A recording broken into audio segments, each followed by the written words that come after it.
La giornata non inizia col sole, inizia con la fame. Una fame che stringe lo stomaco, una fame che non aspetta, che non perdona. Se oggi non trovi cibo, oggi non vivi, ma non domani. Oggi. Apri gli occhi quando ancora il cielo è scuro e intorno a te ci sono dei corpi che dormono ammassati. L'odore acre di fumo vecchio, il sudore, la pelle. Nessuna casa, nessuna porta da chiudere, nessuna sicurezza.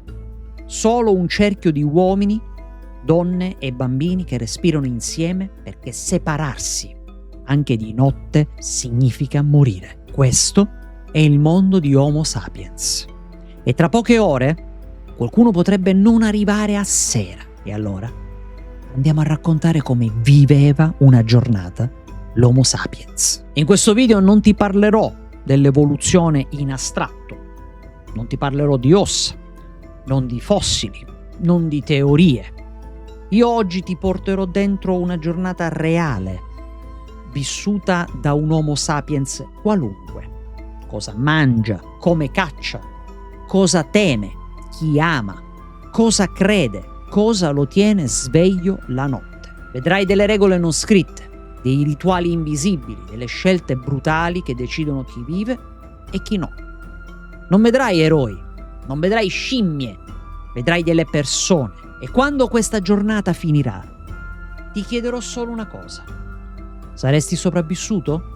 Tu. Come al solito dobbiamo un attimino contestualizzare. L'Homo sapiens non vive in città, non vive in villaggi stabili. Si sposta, lo fa sempre. Come? Come abbiamo anticipato nello scorso video, segue gli animali, le acque, le stagioni. Il suo gruppo? Piccolo, 30-40 individui al massimo, dove tutti si conoscono, dove tutti si osservano e dove tutti dipendono da tutti. Non esistono leggi scritte, perché non esiste la scrittura. Non esistono dei capi assoluti. Esistono delle decisioni condivise, prese da chi ha esperienza, chi ha forza e chi ha carisma. E soprattutto esiste una regola sopra tutte le altre da cui non si prescinde. Chi mette in pericolo il gruppo viene escluso. Ora la giornata può cominciare davvero. Andiamo a vedere come si svolge. La prima cosa che fa un Homo sapiens al risveglio non è la colazione, ma non è neanche cacciare. È contare. Contare chi c'è.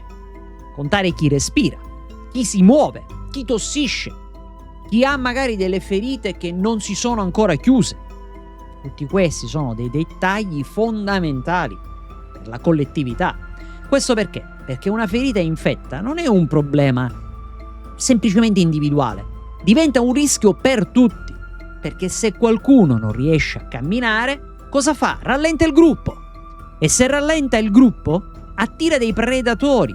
E se attira predatori, presto o tardi qualcuno morirà. E allora accade qualcosa che oggi facciamo molta fatica solamente ad immaginare. Si valuta se vale la pena aspettare oppure allontanare. Non con crudeltà, ma con lucidità. Per esempio, una donna anziana che non cammina più, oppure un uomo ferito gravemente, oppure un bambino troppo debole. Non c'è nessun pianto, nessuna scenata, solo sguardi ed una decisione che viene presa e che pesa più di qualsiasi parola. A volte si resta e a volte si va via. E chi resta indietro sa già qual è il suo destino, ma chi resta indietro lo sa già. La spiegazione è più chiara di quanto sembri. Non è mancanza di empatia, è matematica e logica della sopravvivenza. L'Homo sapiens vive in un equilibrio molto fragile. Non ha scorte, non ha riserve, non ha margini d'errore.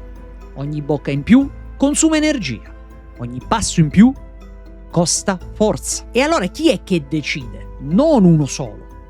Decide il gruppo, decide l'esperienza, decide la paura condivisa. E attenzione, perché questo non significa che i deboli vengano sempre abbandonati. No, significa che però nessuno è intoccabile. Nemmeno tu, nemmeno i bambini. Ora, dopo il risveglio, arriva il momento più pericoloso della giornata, che è quello non di fare colazione, di dividersi. Una parte del gruppo va a cercare cibo, quello vegetale, quindi radici, bacche, insetti, mentre invece un'altra parte va a caccia quella seria. E la caccia non è eroica, è sempre sporca, è lunga e molto spesso fallimentare. Per ogni animale abbattuto ci sono giorni interi di inseguimenti a vuoto, ore sotto il sole, sete, tagli, caviglie slogate, corpi che cedono,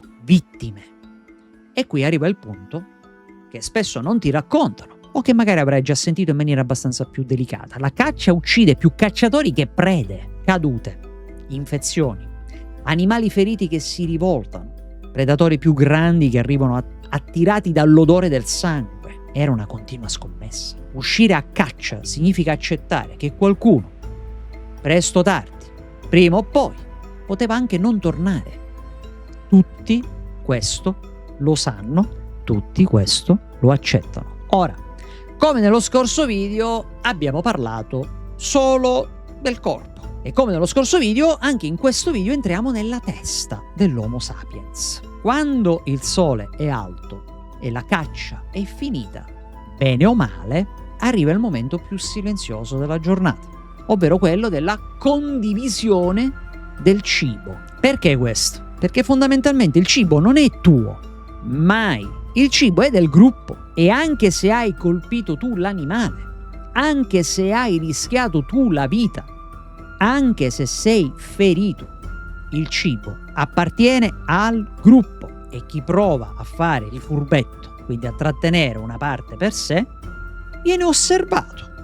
Non viene subito punito, viene osservato.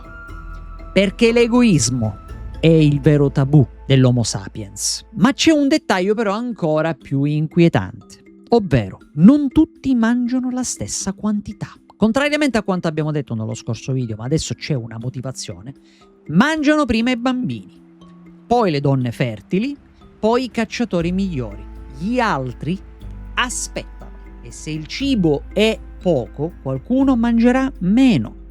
Sempre gli stessi, gli anziani, i malati e chi non era utile. Ma non è cattiveria, perché il gruppo investe su chi può gestire e garantire il futuro. Questa è la parte più dura, ovvero che l'Homo sapiens ama, ma lo fa in modo selettivo, in modo spietato, lo fa in modo assolutamente dedito solo e esclusivamente alla sopravvivenza.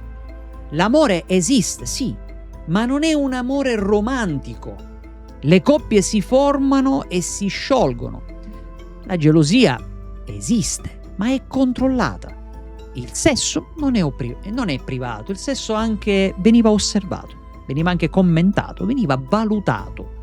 Quando diciamo commentato però dobbiamo stare attenti, perché il sesso produce bambini, e i bambini sono risorse future, potenzialmente, se riescono a sopravvivere.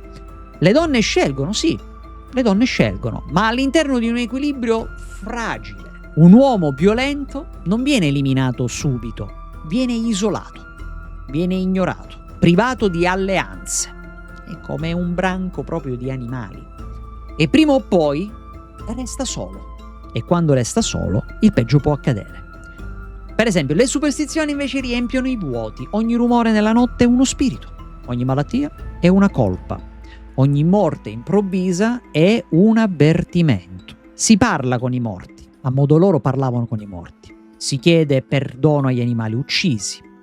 Si lasciano offerte invisibili. Attenzione, perché non esisteva ancora la scrittura, ma c'erano dei gesti rituali. Perché se non puoi controllare il mondo, devi almeno credere di poterlo placare in qualche maniera. Ora andiamo a chiudere dicendo cosa. Quando il sole cala, l'Homo sapiens si stringe di nuovo. E il cerchio quindi che fa? Si chiude. Il fuoco torna al centro ed iniziano le storie. Non per divertimento, per ricordare, per insegnare, per trasmettere delle regole senza essere in grado di scriverle. Domani sarà uguale, forse peggiore, probabilmente anche l'ultimo. E questa non è una storia lontana, questa è la base su cui tutto il resto è stato costruito. Se ti va di continuare questo viaggio dentro la storia umana, resta qui Iscriviti o lascia un commento. La prossima giornata potrebbe essere ancora più difficile di questa. E io non ti devo dire cosa devi fare. Lo lascio fare a te e ci vediamo al prossimo video. Ciao ciao.